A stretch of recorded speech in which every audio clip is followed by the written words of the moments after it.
Hello, I'm Telkany, the Nerd Navigator. Today's video will be addressed specifically to Daybreak games, and how I believe that they can make Everquest a better game for them and for us.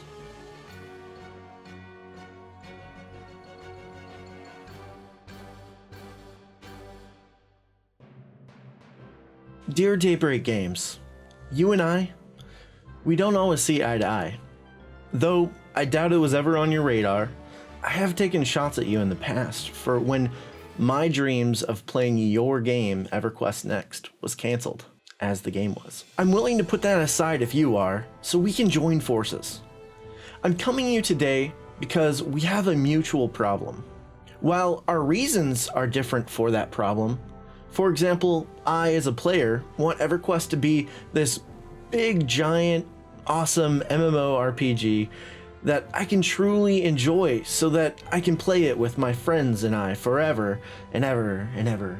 Whereas you want Everquest to be this big, giant, awesome MMORPG also so that you can make money off of my friends and I while we play the game forever and ever and ever.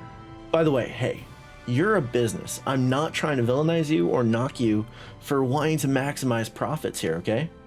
I'm just being real about our intentions so that all the cards are on the table. That said, the solution to those goals can be mutual to both of our benefits. In fact, they kind of have to be. And I want to point out I'm coming to you not with just the problems, but with solutions. So please stick around. To start my video, I want to provide a baseline premise of where I'm coming from, because Everquest certainly has players playing it. In fact, I play it to an extent these days also, but I don't play it as much as I used to.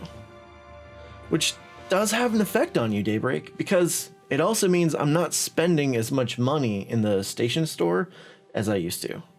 And I'm a whale, as the internet term goes. Now, I believe Everquest is the greatest MMO in the world. So why is this happening? Why don't I play as often? Where is that spark? And how can we get it back so I keep playing and you keep having more players that are willing to keep playing and spending more money? Now, I don't believe Everquest has to be a dead MMO. In fact, I made a video about that. I believe it still possesses qualities not found in other MMOs that make it unique and a treasure all gamers should try. But there are issues that prevent it from gaining new players and keeping old ones. Now, Daybreak, some of my solutions have really good return on investments for you. Besides just the goal of maintaining players or increasing your player base, they actually would have probably a net profit in them. So I'm gonna save those till the end of the video so you'll pay attention to all of them. I gotta keep you on the hook so you listen to all the ideas. So, number one, I have to assume you've heard it before. I've gotten a ton of comments on my videos from Everquest players and non-Everquest players alike. The current UI has to go. It's not a piece of art. It's not pleasing to look at. It's this static, grayscale, boxy design that's only functional but not at all fashionable. On top of that, it's not intuitive to a new player. I mean, alpha? What's that supposed to mean to me? It should be labeled window transparency. Just an example. You all are professional game designers, but you really need a focus group here. Let's first dive into the functions. The biggest and lamest piece of the UI is the chat box. In Everquest, there is a definite spam, from damage shields to classes that can do what, like 6 attacks a second. But a lot of that information is useful too in certain situations. So much so, I end up with 4 or so chat boxes cluttering my screen. I mean, it gets the spam out of my social windows and separates it from when I do need to see it at any given time. What we need is tabs. That's right, not separate windows, each taking up screen real estate. We need tabs. So people can choose to have a minimized UI interface, but have the function to tab to see if they need to look at something or if something occurred that they need to check on. Personally, I think starting with maybe 3 default tabs would be a good start. a main social chat where you would have, your basic say, group, guild, shout, OC, and so forth, right? Then one for combat spam, another for buffs, both casted and worn off, and maybe throw in EXP in there and so forth. I mean, come up with a few schemes, check it out with a focus group of gamers, and see what's the best. Now, should it have an option to pull them out of the tabs and make them separate windows still? Yeah, keep that in, absolutely. But if I'm a new player and my main chat screen fills up with combat spam from the first mob I attack, it's not great for being social and it turns players off. I have plenty of friends that I've tried to get into Everquest because I love it so much, and they just can't. And this is a good reason why. Moving on. Let's touch base on the overall aesthetics of the UI. As I mentioned, it's unattractive, but now we do have the option to make our own, right? Yep. But who has the time to learn XML and do that? And what new player is going to take the time? Or even know that there's still at least one fan site out there, still up and running, thankfully, that still has people keeping up with UIs, which Daybreak, unfortunately, you promptly break with every new patch. Another thing that needs to go. I don't get how all the UI components have to work together, and you can't make it so that if you change one element of the UI, that it doesn't have to break the whole thing for a custom UI. I mean, why doesn't it just that one window load as a default until it's updated by the modder? Just a thought, man. I don't understand how these things work. Now, there have been many UIs made over the years from different MMOs. Why not take a look at some of them and draw inspiration from them? I mean, gosh knows they all in some way or another have drawn inspiration from you. Or take a look at your player base's UIs over the years. See what looks good. What was popular? Can you add that in? Something? I understand that if you gave options, it would mean you have to maintain more art assets when you do update a UI. But I don't know, maybe there's some dynamic way you could do that. Just a thought, okay? Just a thought. Next, let's move on to spell icons. My gosh, why on earth do different spell lines have the same icon, even the same color of button?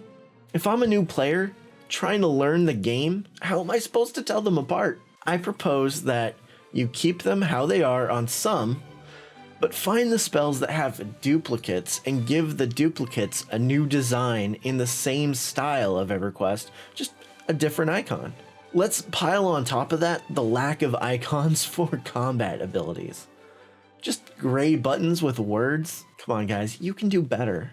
How appealing is this to a new player used to the current market of MMOs? Daybreak, I understand making hundreds of new icon images can be time consuming. If not the fact that probably costs more because, that's development hours. So I'm wondering if you have maybe an intern program or something? Because it would be a perfect project for some interns to create them. Interns who are trying to build their portfolios in the business. They get experience, you get cheap development. It's just a thought. So let's review the UI elements I covered. There's the tab chat window, new UI art, revamp spell icons, introduce melee icons. Now why?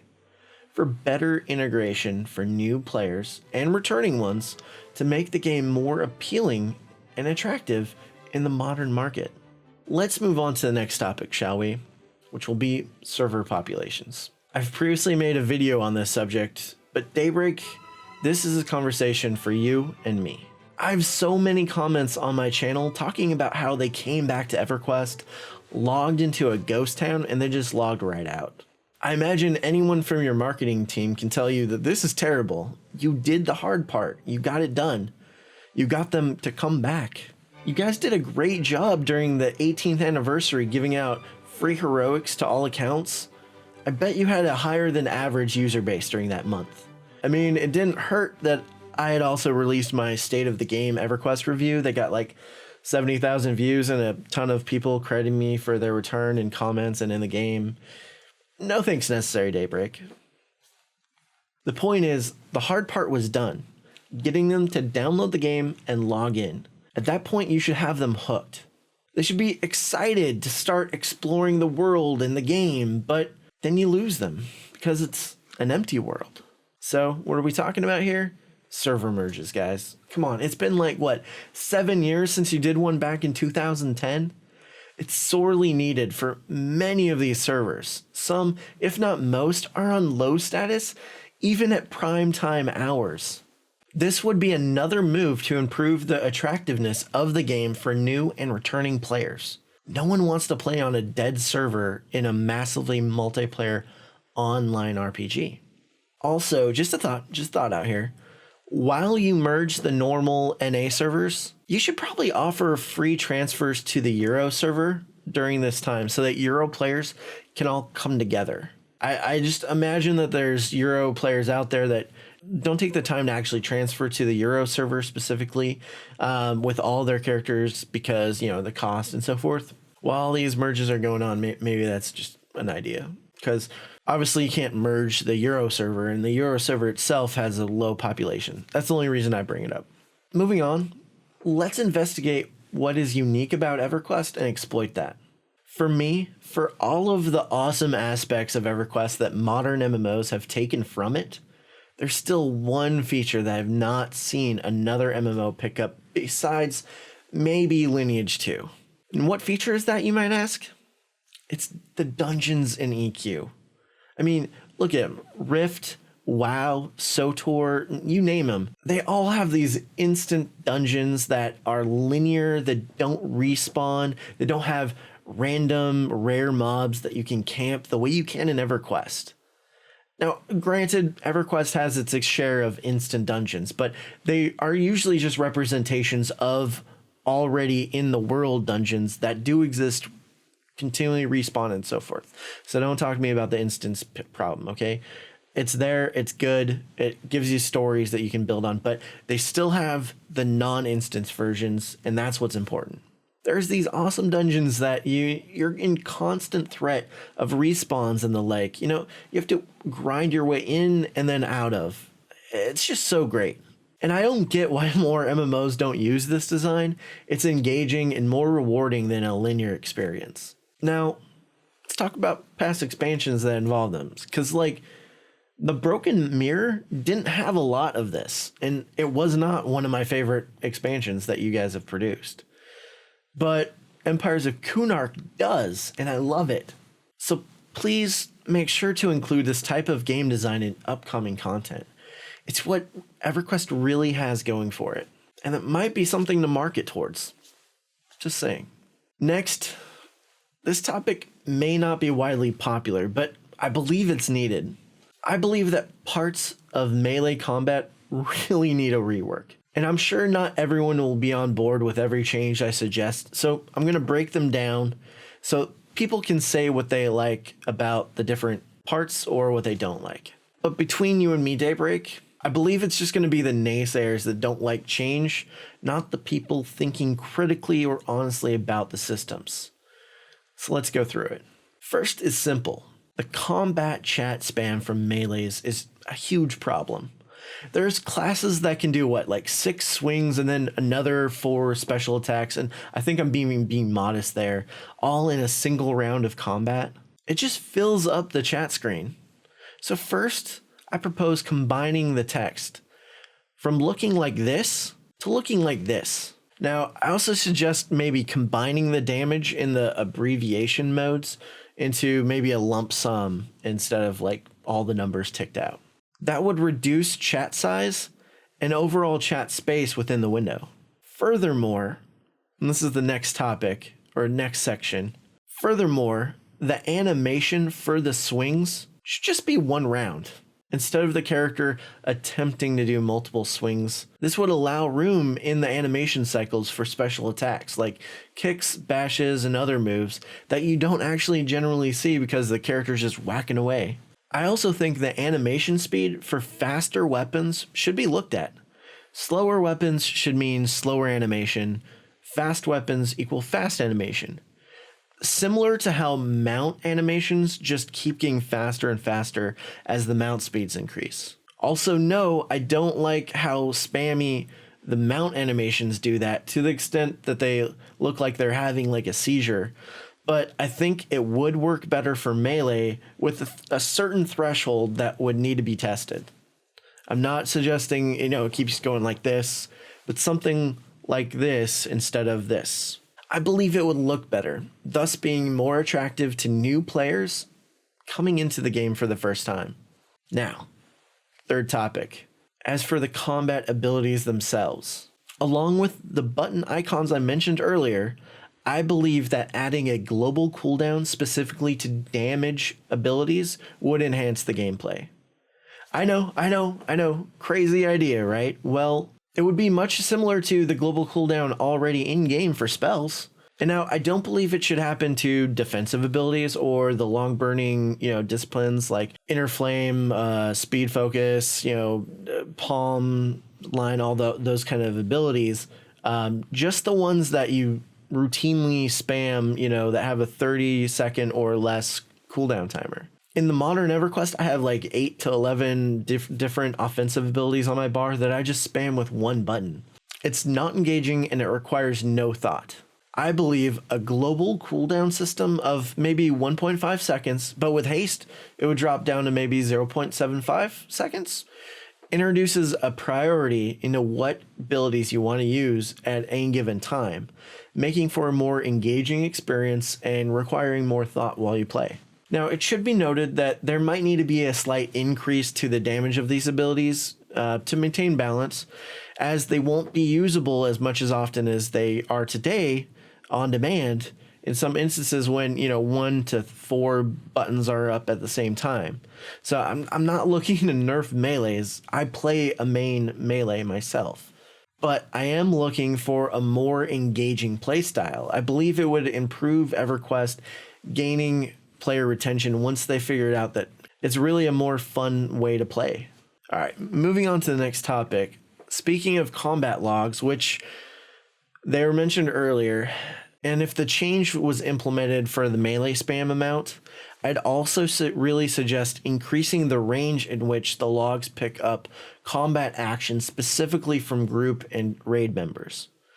It's nearly impossible to get an accurate pars during raids due to the limited range in the chat log and how it picks up combat data. I think it hurts the community and the mindset that they have, providing inaccurate perceptions depending on how wrong the parse was or how inaccurate it was during whatever parse it was taken. I don't imagine this change to have like a large ROI, but I think it would help the community and shouldn't be hard to implement for such a change. Moving on, I propose a huge change aimed at bringing back old players and enticing new ones to have that classic EverQuest experience so popular on the emulation servers like Project 99. I propose adding a classic mode option to all zones. Perhaps it would be a toggleable option so that it doesn't come up every time you zone. This classic mode would introduce the following changes. Oh, and the percentages here are just obvious, subject to change type, fix the numbers, whatever. It obviously would need to be playtested internally and then externally, but I'm just giving you just a general idea, okay? So a 20% mob damage increase to players and pets, 75% mob health increase. Items stay on the character's corpse in classic mode and are not summonable unless you're in the zone, via the SK, the Necro, so forth summoning. XP loss increase on death, slower regeneration rates, and a lower spawn rate on rare mobs. Also, items dropped in this mode would have an asterisk or a special prefix in their title and are about 12% better than the normal version of that item. All in all, this would bring back that classic feeling of EverQuest for those that wish to play the game that way, while still providing also a small reward for doing so in kind of this more challenging way. And it wouldn't be enough to overshadow players that enjoy the modern experience, and not enough to make group gear from this version overshadow raid gear. Now we're going to move on to the topics I think would be a big revenue increase for you, Daybreak. My only evidence myself is that I know that it would increase my spending within the station store. So first, more weapon ornamentations. Wait. Hold on now. Hold on. Hear me out. I'm not talking about new models that you would have to have art designers make. I'm talking about old ones that are already in the game. It should be easy for you to convert into ornamentation type 12 augments. Everquest has thousands of weapon models in the game. Now, some are more attractive than others, and while in previous expansions you have started to add in more crafting recipes that players can make to add ornamentations to the game, and others you've held in reserve as rewards for guide and GM events, but there are still so many more that don't have an ornamentation. I suggest putting them into the store as a purchasable ornament. Here's a list of a few I don't believe there's an ornament for, to my knowledge. And that would I would expect to sell very well if players could buy them in the station store as a type 20 ornamentation.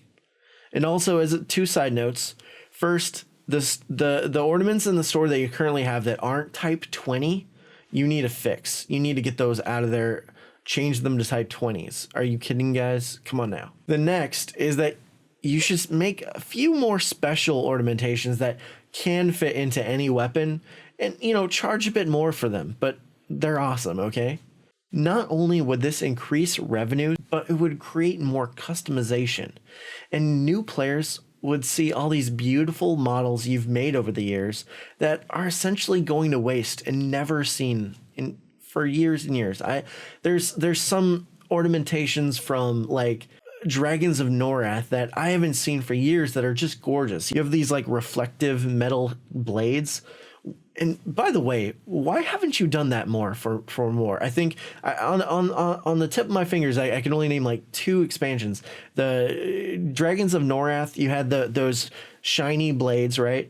Or at least 1 or 2 of them. And then it wasn't until like tier 3 or something, or tier 4 of Reign of Fear. It was Reign of Fear. In just Chelsea Reborn's raid, that there was a few shiny metal blades. I don't understand how every other blade in your game are these dull. They don't shine. They're not reflective. They don't have a reflective surface.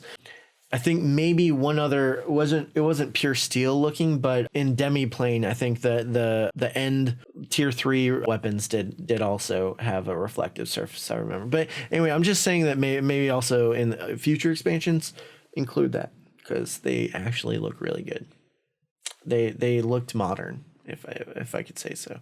A polished, awesome blade. Okay, so moving on. Okay, so lastly for revenue increase here, you should sell the collector's edition upgrade packs from past expansions on the station store. Maybe likely a cheaper price than they were originally, or the same, whatever. Or you should sell specific pieces from those packs, claim items or whatnot. I'm just thinking off the top of my head here, because some new players or returning players may not have had a chance to purchase those items, but may want to now that they've gotten into the game. I, for one, wish that I had whichever collector's edition provided the Sword of Truth ornamentation.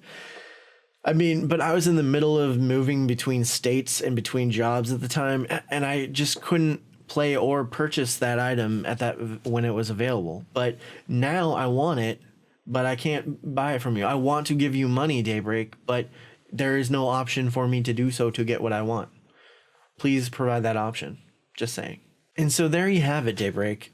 This is my list of improvements and features if you added to the game I believe would provide better retention and increase revenue to allow you to maintain EverQuest's profitability for years to come.